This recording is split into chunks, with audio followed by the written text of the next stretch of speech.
If you're new to our channel, don't forget to hit the subscribe button. Now back to the Wisconsin Vegetable Garden Radio Show with your hosts, Joey and Holly Baird. There's all different types of gardening methods and techniques, from raised beds to ground garden to container gardening to hydroponics to aquaponics. And there's another one called the Mittleider gardening method, which some people swear by. Some people believe it's the go-to of all go-tos garden methods. We're going to go over what it is and then the reasons why we choose not to particularly practice this method of gardening on our location of our little piece of land. Right. So the Mittleider, Mr. Mittleider came up with this method in the mid-70s-ish, and he was from the West, so he was from like Utah and then eventually moved to California. So I didn't look into why he came up with this method, but I have a feeling it was probably because of possibly soil. Well, also, if we look at a different method, the square foot garden method, Mel Bartholomew, he created that one in the 60s, early 70s to maximize square foot planting to get more in one spot. So It may have been one of these things that it was a necessity. Yeah, that would make sense. Yeah. But Mittleider also did a lot of hydroponics, which is when you grow in the water. If you're not familiar, you grow your plants, you add the nutrients to the water, and that's how your plants grow. So that's, this is probably where part of the soilless, because this is a soilless method of gardening, and what you end up with is about 50 to 75% sawdust, or you could use like peat moss, and then about 50 to 25% sand, perlite, or styrofoam pellets. So it's a soilless growing method, but that is the medium which the plants attach themselves to. Right. And then Yeah. So you have a box, like you're not just going to put this on the ground. This is basically a container. Yeah, a container or like a raised bed type situation. You're not going to just put this stuff on the ground and hope that it doesn't blow away wash away. Wash away. So you're going to do like a box type situation, and then what you do is you put the heavier stuff like the sand in the bottom, and then you put the sawdust or the peat moss on top. Now, peat moss, if you're not familiar, it's a great filler. It retains moisture very well. It retains moisture very well. However, there's no nutrients in peat moss. It does have that retaining moisture to it.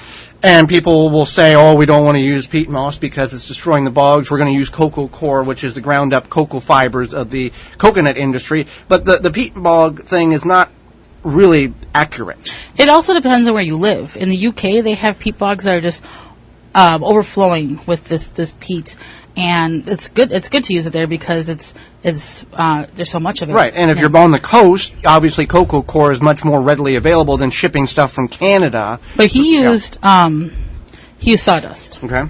So that's what you're doing. So then, what you need to do is you need to feed the plants, so they're getting the nutrients from what you're putting into that mixture. It's not really a mixture; it's like a layer. Right. But in traditional organic gardening, you make the soil healthy, which feeds the plants, and that's how the rotation goes. But so this is going back to kind of like his hydroponic thinking. Okay. He has a medium, and he's putting the nutrients in there to feed the plants. Right. So it makes sense in that way. And there's thousands upon thousands of people do this. Facebook pages, websites. Yeah. This is not just something that 7 people in the Pacific Northwest practice on a regular basis. This is a regular thing. I think one benefit here is you probably don't have a lot of weeds. Because you don't have any soil. And what weeds are there is easy to remove, just like putting compost in a raised bed. Or like the straw bale method. The straw bale method, right. But the straw bale method, I like it because you're taking that straw bale and you're making it into basically a living being of a sort. You're feeding the organisms. The organisms to allow that to become what's feeding your plants. You're not feeding your plants. So it's kind of, it's like you have a host and you're feeding the host to feed your plants. Right. Is what it is. Anyway, so then you have to add, it's 16 different nutrients that get added, and you can make your own mix. Now you can buy it online, but what it is essentially is Epsom salt, and then you need like a 16-8-16 fertilizer, like a 20-10-20, or even like a 16-16-16, and NPK, that's nitrogen, potassium, or nitrogen, phosphorus, and potassium. And those are 3 vital nutrients to any. Yeah, those are the essential garden. nutrients. Yeah. Then there's subnutrients and micronutrients.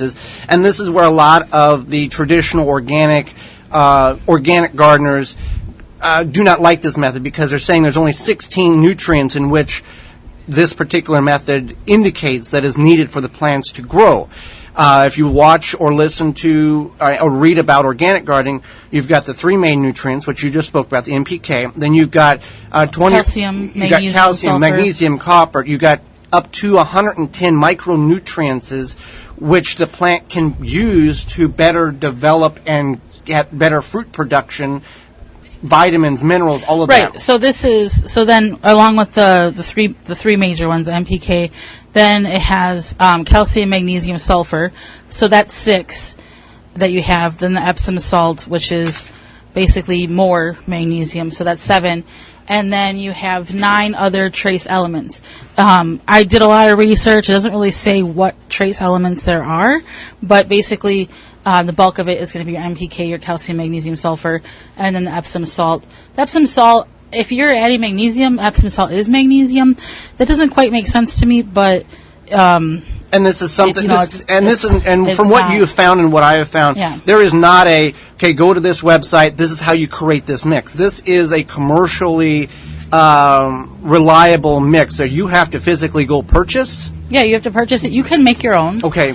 But it's, from what I've read, it's like, it's not where, sometimes if you make your own, you're saving money.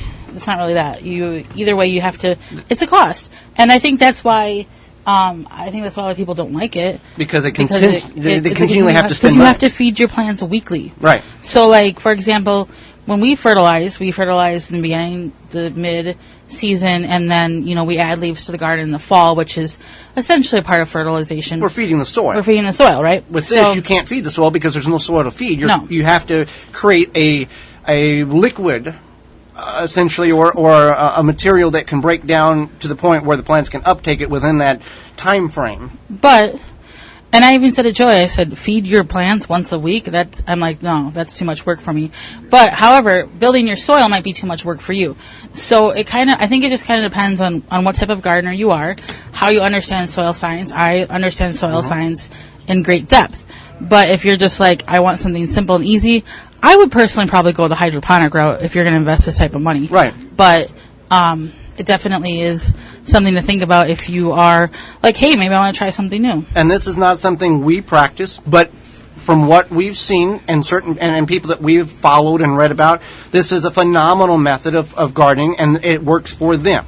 Not all gardening methods or techniques is perfect for everybody. It's based on your region, based on your needs, based on sometimes your finances, on whether or not a particular system or technique will work best for you.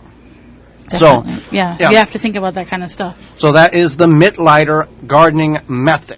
Thank you for checking out the Wisconsin Vegetable Gardener radio show. For more, go to the WisconsinVegetableGardener.com for full-length in-studio video and podcast replay of Season 1. Season 2 underway and added weekly. Tweet us at TWVG Show or hashtag TWVG to be part of the program.